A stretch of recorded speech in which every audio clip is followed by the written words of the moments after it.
लेकिन हमें इंसाफ क्यों आज तक नहीं दिया जा रहा है? क्यों 1 साल से इंसाफ गुहार लगा रही है और कातिल लोग आज़ाद घूम रहे हैं? कातिल क्यों आज़ाद घूम रहे हैं?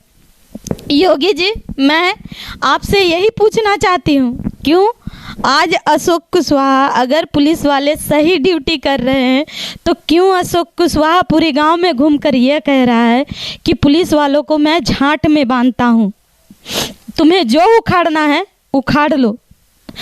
क्यों अगर पुलिस वाले प्रशासन अगर सही काम कर रहे हैं तो अशोक कुशवाहा क्यों ये शब्द कह रहा है बार बार?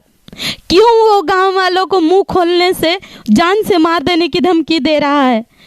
क्यों कुशवाहा जी, जो कि उनका अपने छोटी मौसी का रिश्तेदार है, वो क्यों इस बेटी को इंसाफ नहीं होने दे रहे हैं, जो कि आपके ही विधायक हैं श्री कुशवाहा जी, और वो उनकी छोटी मौसी के भसुर लगते हैं, जो कि हर जगह मेरी बहन को इंसाफ मिलने से रोक रहे हैं? क्यों कुशवाहा जी, आपके घर में बेटी नहीं है, आपके घर में बहन नहीं है, या आपके घर में माँ नहीं है? एक माँ की हत्या की गई है, उसके 3 मासूम बच्चों की ज़िंदगी बर्बाद की गई है। एक बेटी की हत्या की गई है, उस माँ को उसकी लाश तक नहीं दिखाई गई है। एक बहन की हत्या की गई है, जिसे उसकी बहनों को लाश नहीं दिखाई गई है। फिर आप किस तरह उन कातिलों के हित में आप काम कर रहे हैं?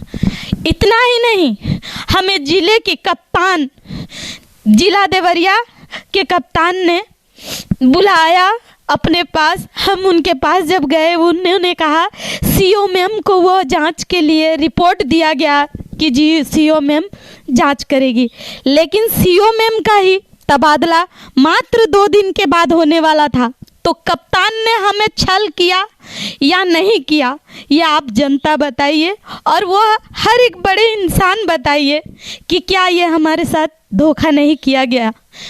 जिले में ही 3 स्टार वाले सर ने हमें गोरखनाथ मंदिर से लेके आया कि वो हमें इंसाफ दिलाएगा, जबकि हम योगी जी से मिलने गए थे, वो हमें लेके आया और ये कहा कि क्या तुम उसे फांसी दिलवा दोगी इन सबूतों के तौर पे?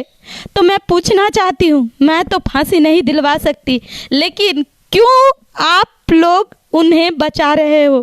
किस बड़े अधिकारी के जोर पे आप बचा रहे हो? और जनता से मैं एक ही चीज़ बार बार भीख मांग कर बोलना चाहती हूँ, मैं बेटी बहुत कमज़ोर हो रही हूँ और मैं अपने बहनों का बाप, भाई